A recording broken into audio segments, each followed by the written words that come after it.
sapat na ikinwento ang aking pamilya tungkol sa dalawang dragon na magkapatid. Ang dragon na mula sa hangin ng Hilaga at ang dragon na mula sa hangin ng Timog. Magkasama nilang pinanatili ang pagkakaisa sa langit.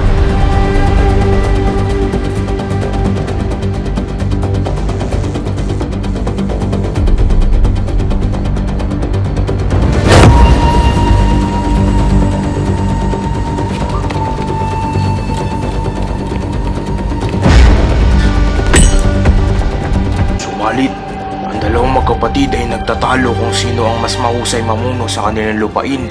Ang pagtatalo nila ay naging puot at nagdulot ng pagdilim ng langit. Itinumba ng dragon na mula sa hangin ng Timog ang kanyang kapatid at nalaglag ito sa lupa at ikinasira ito ng mundo.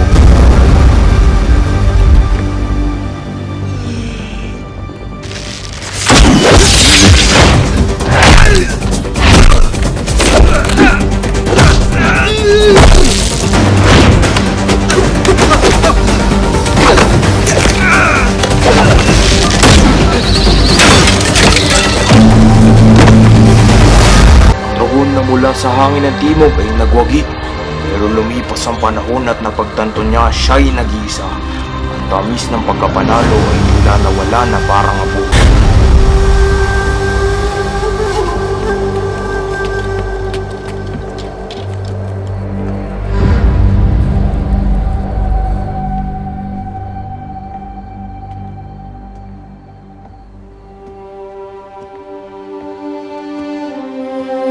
Ilang taon na lumipas at ang kalungkutan ng dragon ay nag-iwan ng kaguluhan sa mundo.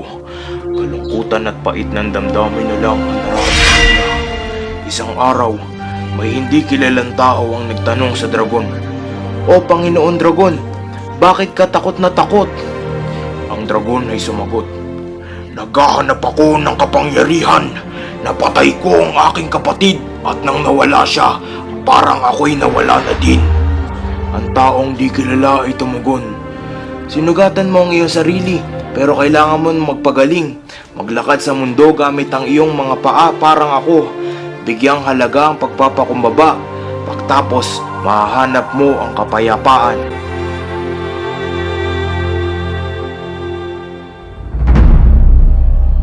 Hindi ikaw ang unang mamamatay tao na pinadala para patayin ako, at hindi ikaw ang huli.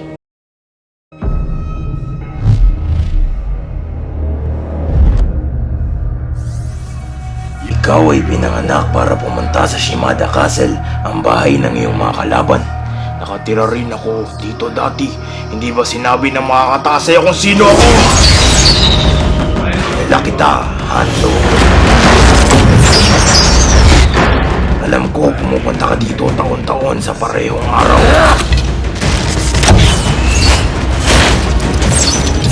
Masyado kang madaming sinakripisyo para parangalan ng isang taong pinatay mo.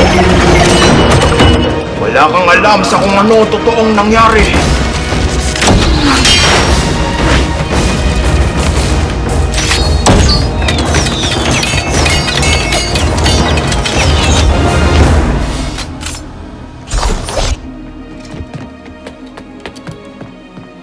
Alam ko na sinasabi mo sa sarili mo na ang iyong kapatid ay sumuway sa angkan at dapat mo siyang patayin upang mapanatili ang kaayusan, at iyon ang iyong trabaho. Yun nga ang aking trabaho at ang aking pasanin. Ibig sabihin hindi ko siya pinaparangalan.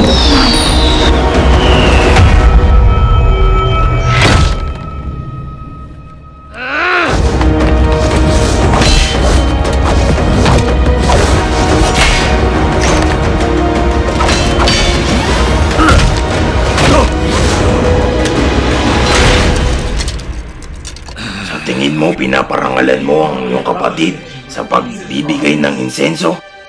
Ang karangalan ay nakikita sa galaw ng isang tao. Ang lakas ng loob mong turuan ako tungkol sa karangalan. Wala kang karapatan para sabihin ng kanyang pangalan. Ilalabas ko na ang aking dragon!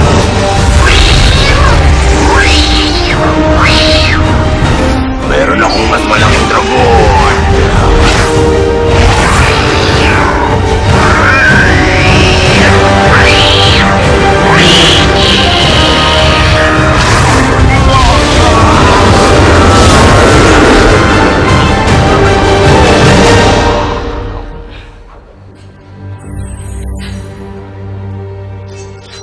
Si Madal lamang ang may kakayahan kontrolin ng mga dragon. Sino ka?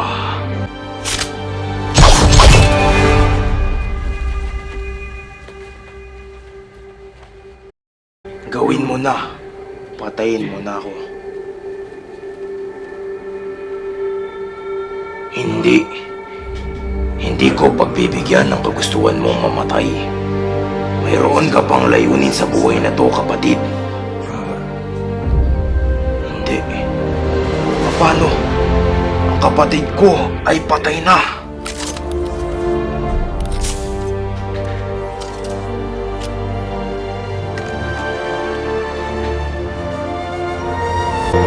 Genji! Ang dragon ay napaluhod at parang unang beses pa lamang niya nakita ang mundo at siya'y naging makatao. Ang taong di kilala ay nagpakilala bilang kanyang kapatid. Magkasamang nagtulungan ng dalawa para ayusin ang dating nasira nila. Anong nangyari sa'yo? Tinanggap ko na kung ano na ako ngayon at pinapatawad na kita sa nagawa mo at dapat patawarin mo na rin ang iyong sarili. Ang mundo ay nag-iiba na ulit, Hanzo, at oras na para pumili ng kakampi.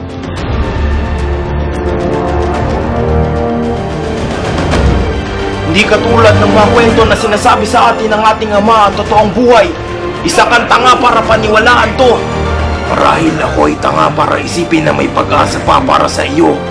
Pero naniniwala ako sa iyo. Pag-isipan mong mabuti, kapatid.